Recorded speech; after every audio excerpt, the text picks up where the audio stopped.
I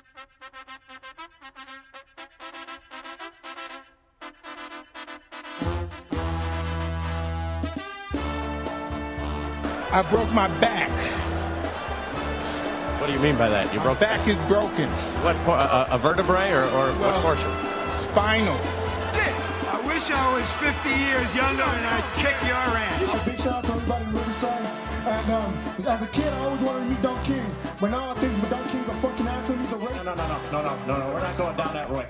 Not bigger than this. Maybe the biggest upset of this decade. Dile que ese estilo es un fuck you, dile, porque él puede quedar bien con la pelea.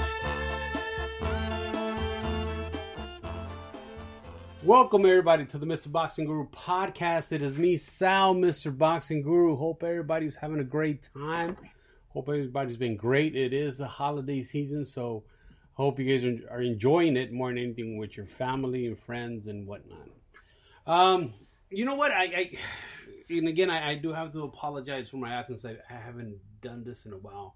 I wanted to come back and do a podcast more than anything because I haven't done them in a long time, and I think it's only fair that I do a few of them. I don't know what I was watching on TV, my wife, and I said, you know what, I should do, I forgot what chingadera these pinches gabachos do about the 12 days of Christmas or the 14 days of Christmas,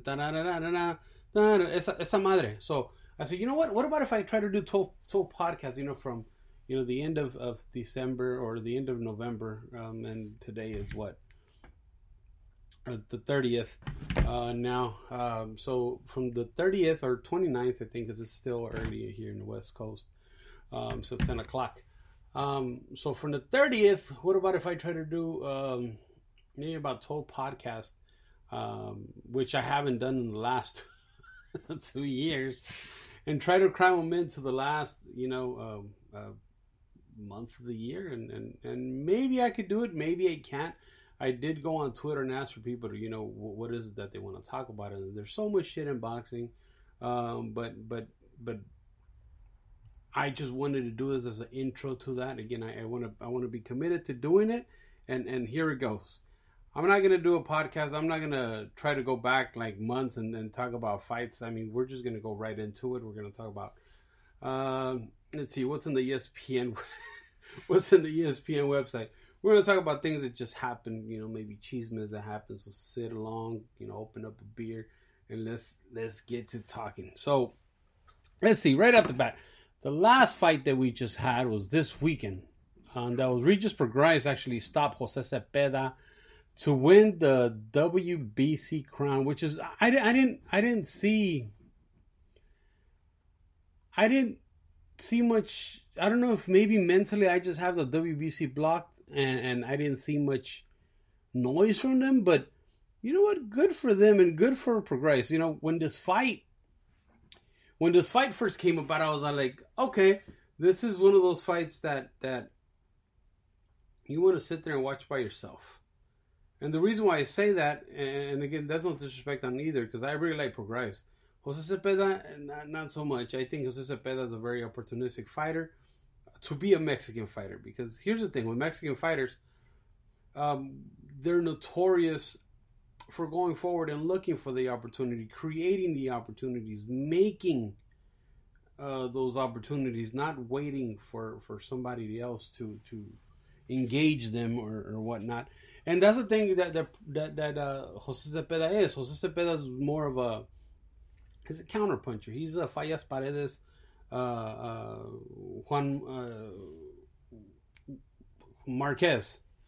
Manuel Marquez. So he is a counterpuncher. He's looked great, and I think his claim to fame has been that one fight he fought that Russian where they each knocked each other out.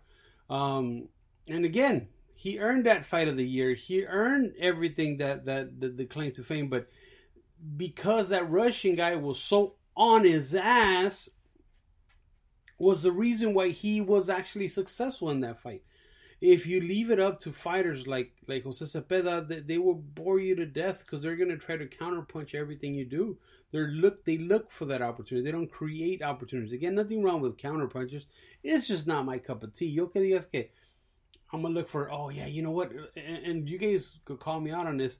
I've never been a big fan of Juan Manuel Marquez. You know why? Because of that style. That let me wait for you to make a mistake for me to capitalize on it and engage. It's sort of like Floyd Mayweather too. I've never been a fan of Floyd because again, he's sitting there waiting for you to fuck up. It's like, how can I put that style to you, guys? It's like hyenas. You know when the lion comes and fucking kills a fucking deer or whatever the fuck they eat.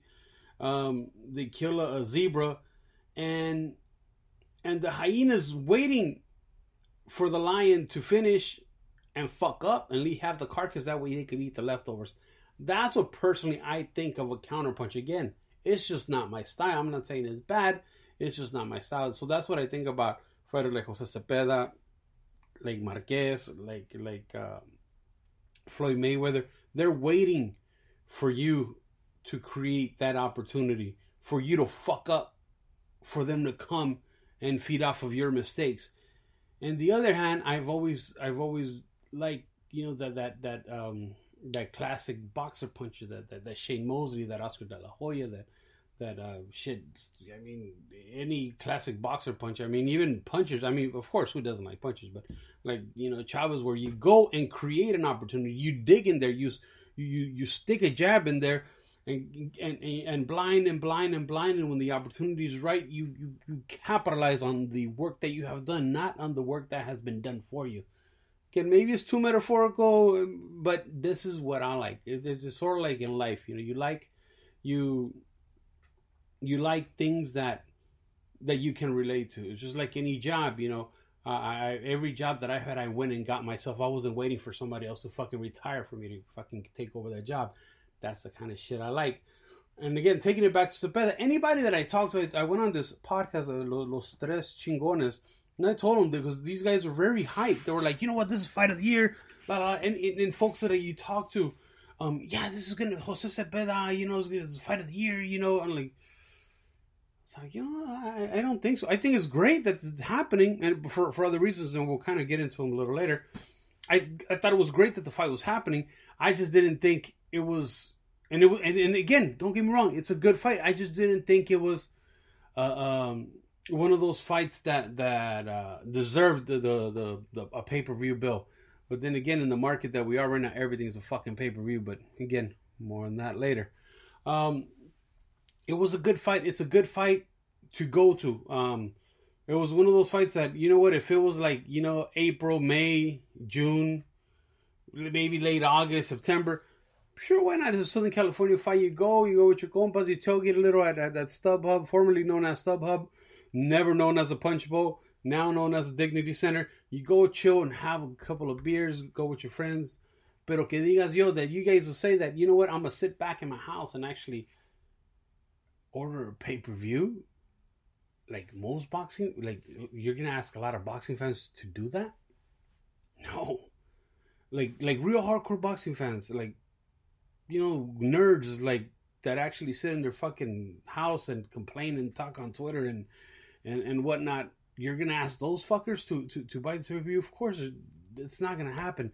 Yes, I wish you all the best and whatnot, but this is not the type of fight that's a pay-per-view type of fight. Again, Prograis, great guy. I love this dude's energy. I really like how, you know, he comes about. I like how he's been looking for these fights. Unfortunately, they haven't taking place for him, but I like this dude's energy, man. This guy's legit. I think he's a force to be reckoned at 140, and I think he will do good. I hope he stays at 140 because he seems like he's right there, you know, to move to 147. So I really hope he continues to because I think he could do great things.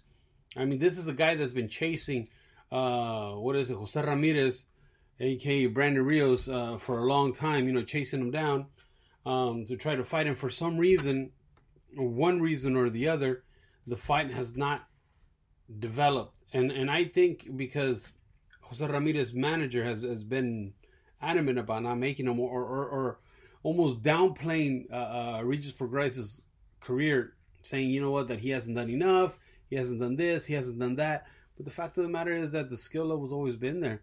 It's just about a guy getting an opportunity. I don't think he's been with the best promoters, and now Problem, which is just like a bootleg Golden Boy with Richard Schaefer spearheading that thing. It's just not something that was beneficial for Progress.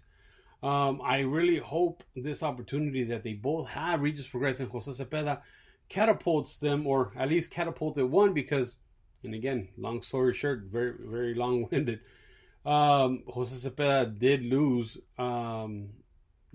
by knockout eventually, and little by little, systematically was broken down by Regis Progress. Again, it was one of those 1-2 shots type of fight. Not a lot of bells and whistles, not a lot of fireworks. It's just good, solid fight. But that happened. And this fight in particular was interesting. It was, I think, the interest more than anything for this fight is I think we knew, I think most boxing fans that know boxing knew what was going to happen. Of course, then nationalistic pride comes on. You want to root for Cepeda if you're Mexicano. But if you're a boxing fan, I think you kind of know where this was headed from the very beginning. It's sad to see that Cepeda has challenged for the WBC belt, or for a belt in general, for I don't know how many times, and he hasn't had the ability to put that thing around his waist. But hey, so it's happened. I think Regis Progress had a portion of the 140 belt at one point. Now he actually has WBC, and of course WBC is the mother of all, with the exception of the ring belt. But that's the belt that everybody wants. Everybody wants that infamous green belt, and I'm really, really glad he got it. Again,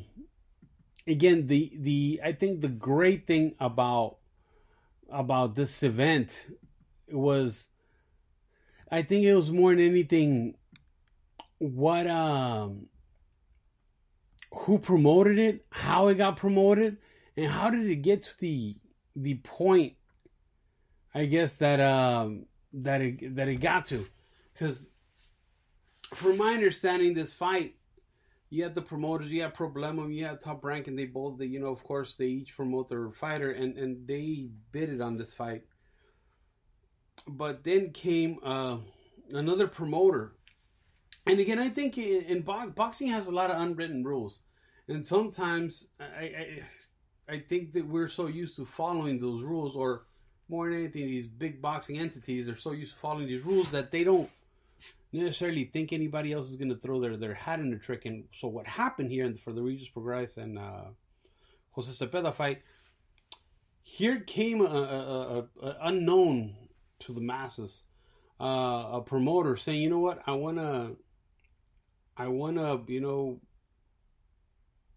bid on this fight. I want the ability to host this fight. And that's exactly what they did. So again, this is something that really does not happen, and should not happen, because you're meddling in people's business. Same thing happened when Teofimo Lopez was fighting the Australian dude, where you had Thriller bidding, and then Eddie Hearn bidding on it. Again, something that you don't really do. You let whoever promotes these fighters do their own promotion and move on. But here came Marv Nation, and again, to those folks that don't know, Marv Nation is a local promoter. Yes, it's been making a lot of noise, but it's been making a lot of noise in the 4-round level fights, which means and for those that you guys don't know, 4-round level fights, what I mean is the chiquillo, the kid that's coming up, that doesn't have a real promoter, doesn't have somebody that legit backs him up. So he has the ability to sell tickets. So that kid that has the ability to sell tickets gets promoted. Again, for the most part, by an entity like Marv Nation. That means you could sell tickets. That means you could sell 50. You could sell, I don't know, 50 tickets at $50 a pop. That means you made enough money to pay the opponent they're going to bring for you, because they're going to bring a dead body, or at least try to bring a suitable opponent, and again, somebody that you could beat, for they could pay that opponent, for they could pay your opponent and yourself, and somehow, some way, you kind of make a few bucks here and there, $1,000 or whatnot. That's the type of promoter that Marv Nation. At least to me, that's the way he does his promotions. But I think these guys are a bit more ambitious, and I like that. I appreciate that. So what Marv Nation started doing, they started doing these club shows, and club show after club show. Then I think they at some point they moved to Pico Rivera, which is a local show, outdoor venue. They do a lot of like concerts in Spanish, muchos corridos, un chingo de bandas, and desmadre and whatnot. So they started doing it there, and little by little, I started seeing them move around. They started moving in South America. Interesting. They got a champion, a girl champion. They've also been invested in women boxing.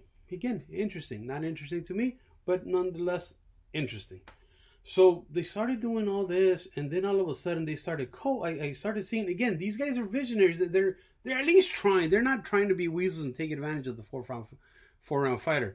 They're trying to actually promote better, I guess you could say, entities. So they got together with this. They got from my understanding, a financial backing from, and I saw it on the ring the day of the fight. It said Legends.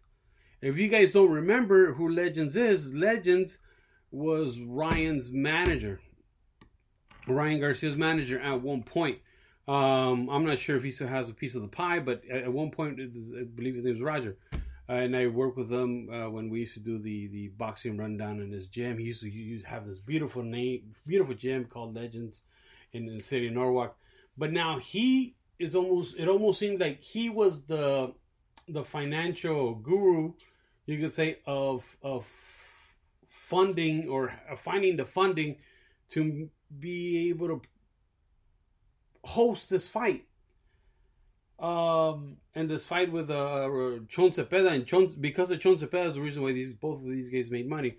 Because I know Roger always really liked Chon Cepeda, so he somehow found, I'm assuming, investors. Maybe him. I don't know his financials, but he created an entity which again was Legends Boxing Gym back then in Norwalk. That's now closed down. It was one of the biggest boxing gyms I've ever seen, but now it seems like he's starting like, I don't know, how can you call it? What can you call it? Like Legends, and I thought I saw Legends Entertainment, which means what exactly they do, I'm not sure.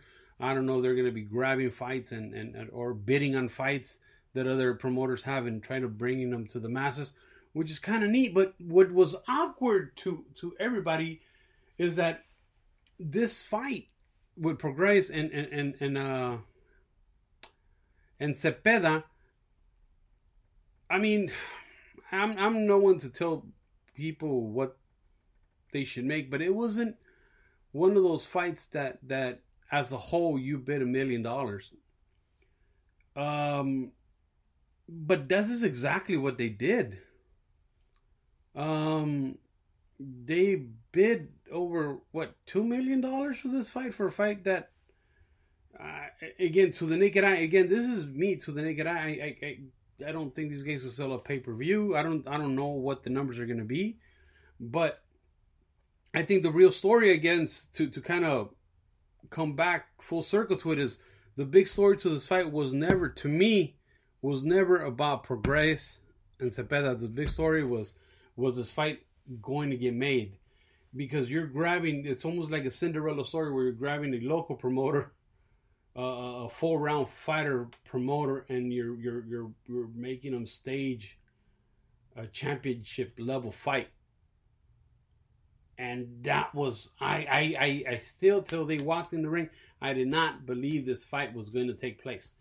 Then you start seeing little by little where, you're going to get these announcers. And I saw my good friend Mike Rodriguez. He's part of the broadcasting group, Boom Boom Mancini.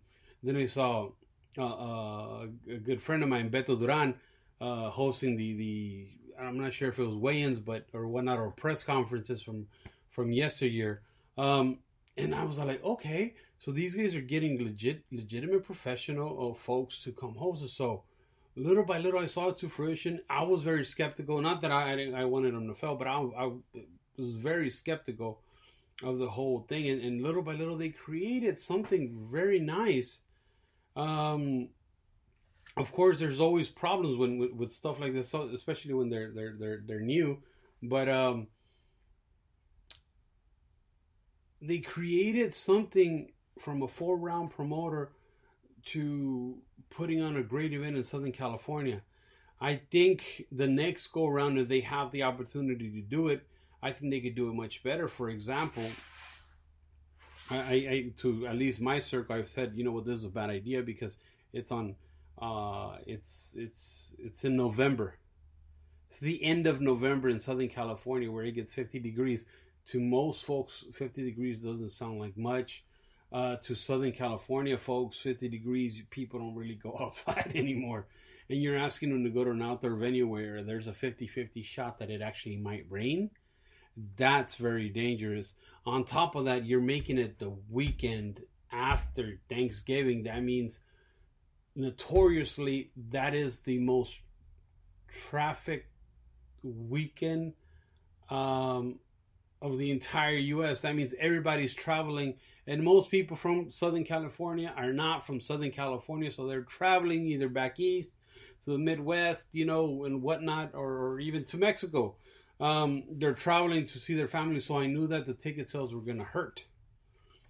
The good thing about what they did with this event was they got local ticket sellers, and they got this kid named Pimpon. And the reason, look, these guys, sometimes these fighters that unfortunately haven't progressed or showed,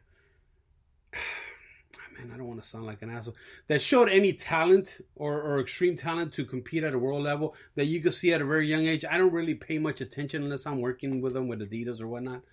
But this kid at this gym called West Side Boxing, if I'm not mistaken, they've always been notorious for being able to sell tickets. They have a very tight-knit community. They sell tickets for their fighters, and they support each other.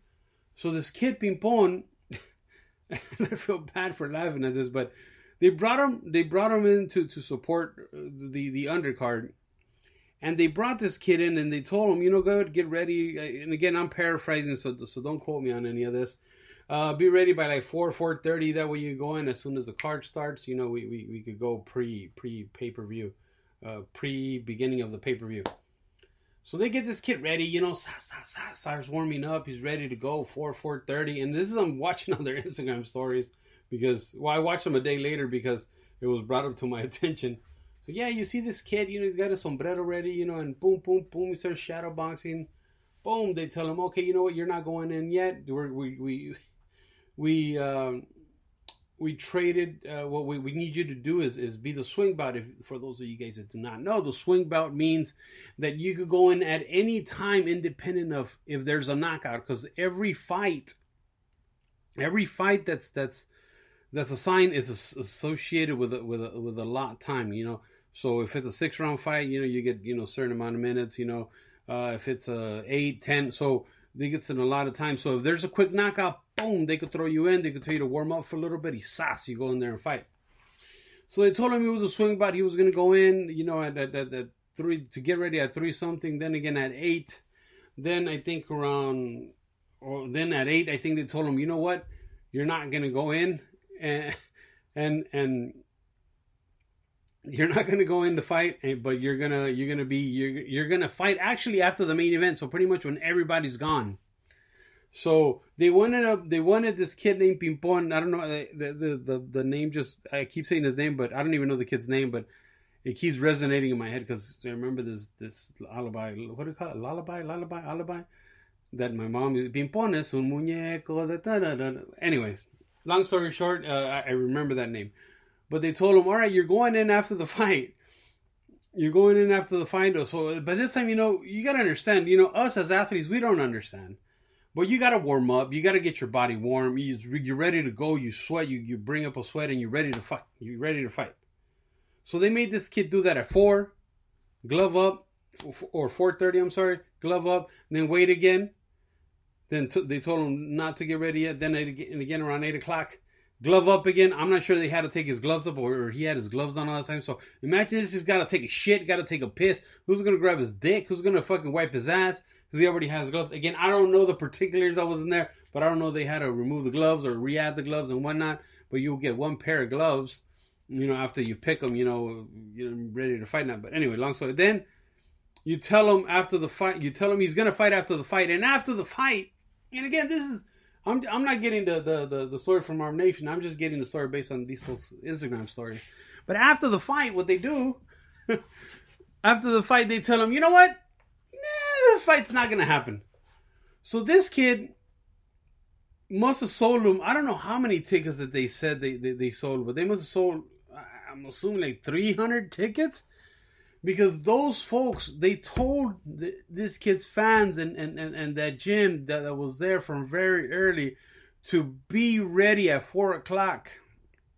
So all those folks went thinking it was going to be an early fight. Again, Southern California is still, if you're there at 4 o'clock, it's still a little sun. That means if the kid's going to go in at 4:30, the fight's over by 5, you pack your shit and you get the fuck on home. Nope. That means it got cold. They waited to 8, 9 o'clock when the fight was over. As soon as the fight was over, they said, you know what? Nah, maybe you're not going to fight today. So they wasted the other opponent's time too. They had them warm up. So could you imagine the mood swings you're getting? You're mentally getting prepared for war to go beat somebody's ass, for somebody to beat your ass. And at the end of the day, you don't fight.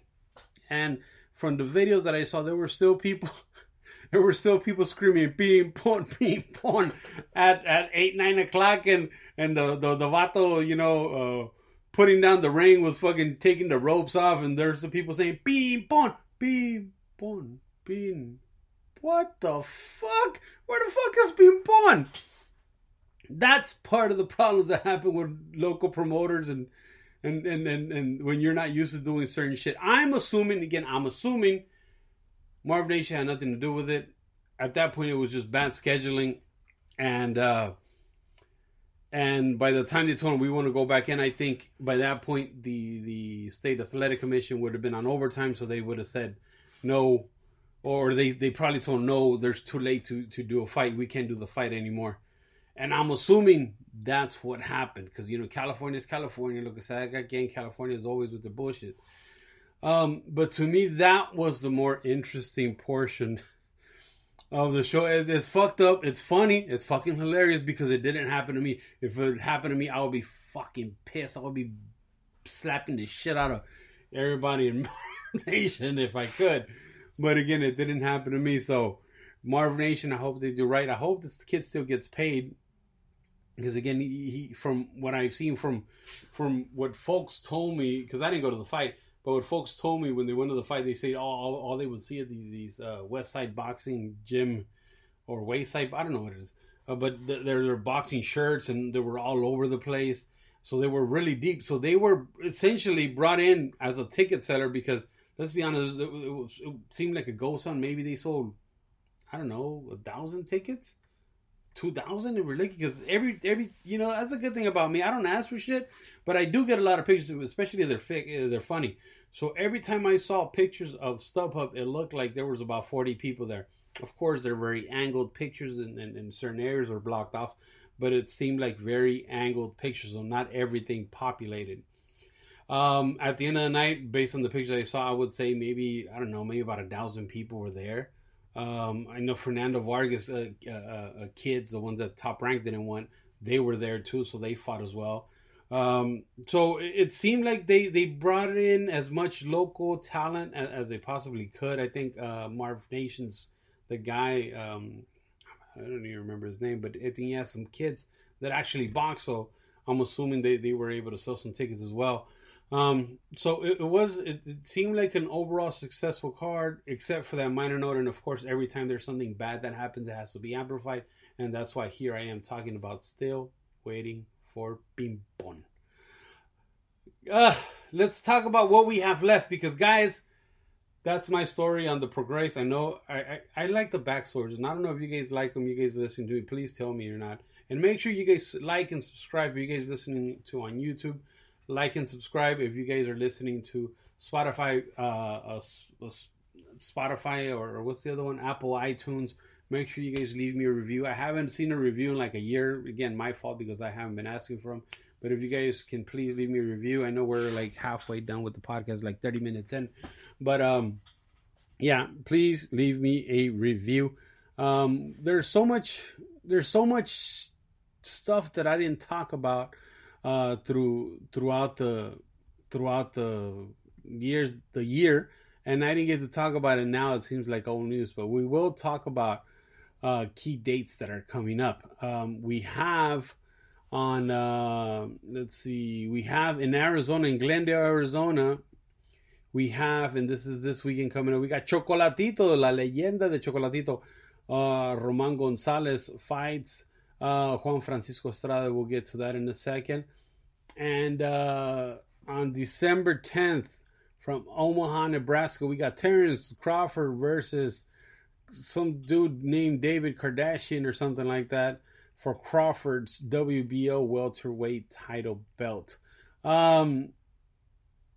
That's another promoter that's throwing his hat in the ring to try to promote stuff with Crawford. I think it's BOK Prime it's called. So look, man, anytime there's a promoter and there's actually somebody with a dream, I'm all for supporting. I really want to see that Crawford fight. I really wish we would have had that Spence fight, but at this point, I'm sick and fucking tired of talking about it. Will I be streaming it? Probably. But I really hope people like hardcore Omaha Crawford loving fans support the fight. Well, more than anything, let's talk about, and we'll talk about Crawford's fight a little later. But let's talk about what we have going this weekend. Again, Juan Francisco Estrada, el Gallo Estrada, fighting Roman el Chocolatito Gonzalez. You know how crazy this is, man? It's we got to think about this fight, this Chocolatito versus Estrada fight. Chocolatito is in my opinion one of the most beautiful fighters that's fought in, I don't know, man, the last 20 years.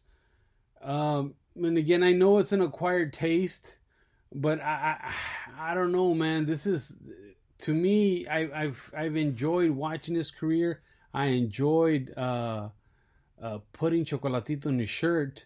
But more than anything, I enjoyed how almost obscure his career was, how he was brought up to the masses and to our attention more than anything by HBO, because I remember hearing about Chocolatito. I remember the stories and whatnot, but I don't remember ever really paying attention to the smaller weights. And I remember when he was brought up to my attention, I was like, oh, this guy's nice. And I remember when I first saw him, oh man, I can't remember when I first saw him, I was like, Jesus Christ, this guy is something special.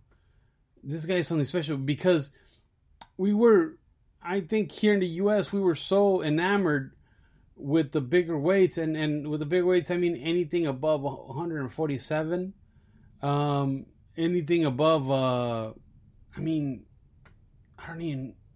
would say maybe 130. I think that's where it kind of stopped.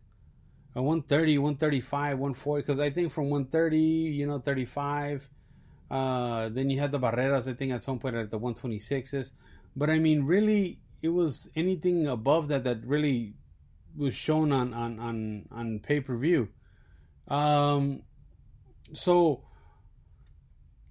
when they actually brought Chocolatito, and I remember seeing him, and before he made it to HBO, I remember actually watching him. I was like, Jesus Christ, this kid is special. But again, you never had the big bright lights that or the big nice telecast that in this case HBO would kind of bring to the table.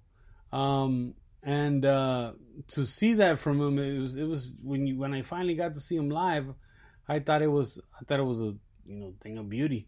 I'm looking for, when he first fought Estrada. Yeah, as a matter of fact, it was in the sports arena because I remember I was actually there at that fight. And I don't know if you guys remember. I don't know if you guys remember the sports arena, but sports arena.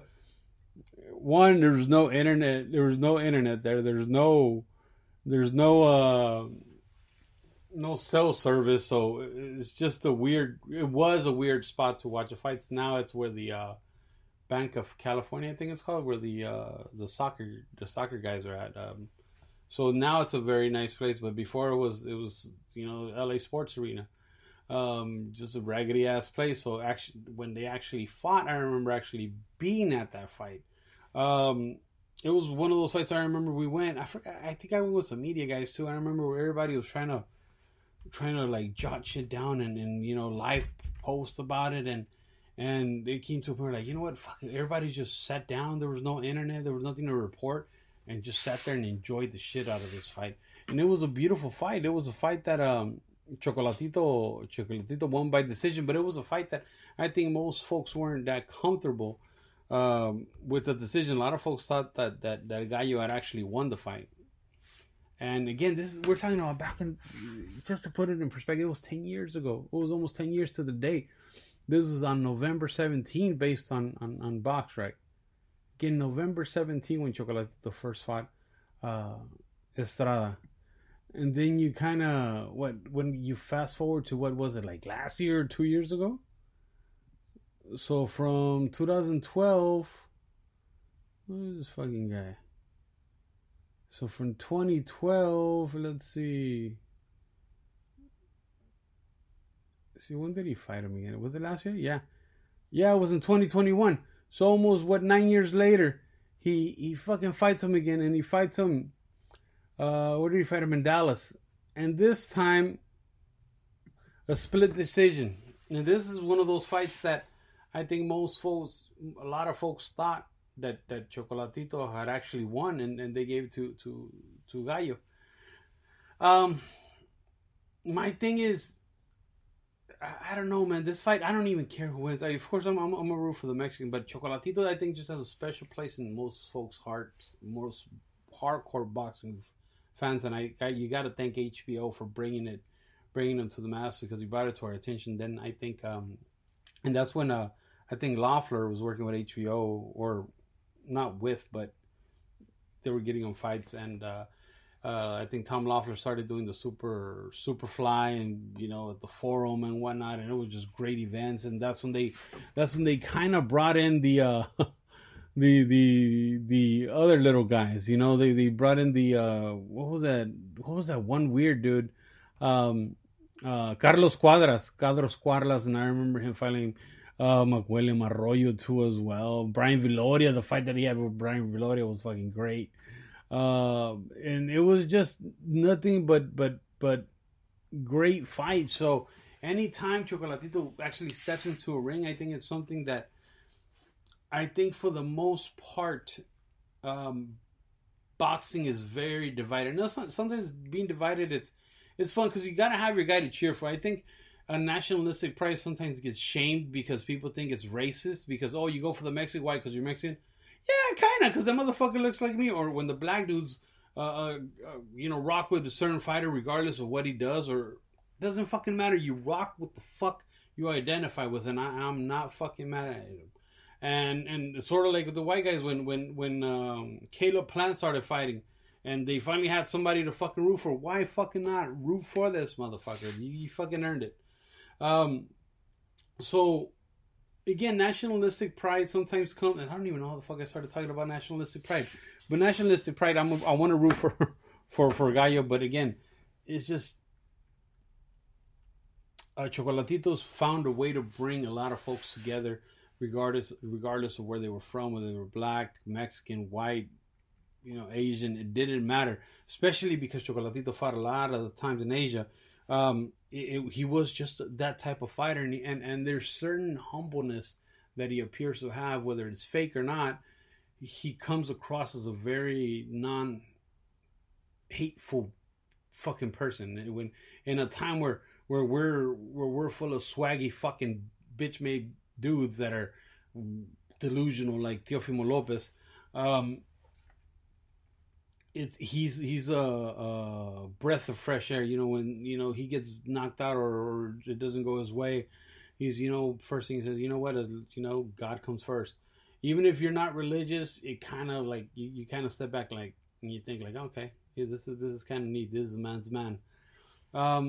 And that's kind of what I think about Chocolatito, and that's one. But those are the same type of people, those quiet assassins that are fucking beautiful. If you just sit back and watch Chocolatito with the fucking sound off, or if there was, I wish there was a way to listen to the fight, just hear the fight noises. And now we're not talking about fucking Mannix or the crazy motherfuckers from Showtime talking about it, calling it the punch bowl. I'm talking about just listening to the sounds that Chocolatito makes when he throws his combination, 3-4 punch combinations. They're not coming at you fast, but they're just coming out sharp, and he gets out the way and he moves on. Just honest fucking work. That's something that we don't see a lot. Nowadays we see the fast fighter, fast glitchy fighter, and then the guy that sticks his neck out, the guy that just talks on Twitter. We need in a time of Ryan Garcia's, we need guys like Chocolatito out there. And I am gonna miss him. I really hope this defines the trilogy. I don't care who wins. I just care that they both give us a great fight, and I hope they come out great. But if you do anything, if you watch any fight, please watch this fight with Chocolatito. Again, it's something to be something special. If you guys have never really watched Chocolatito, make sure you guys go back and watch a lot of his fights. Just Google, Chocolatito, and a lot of his fights are gonna come up. Remember Roman Chocolatito Gonzalez? Watch his fights. He's a pleasure to watch. He's a pleasure to listen to post fight.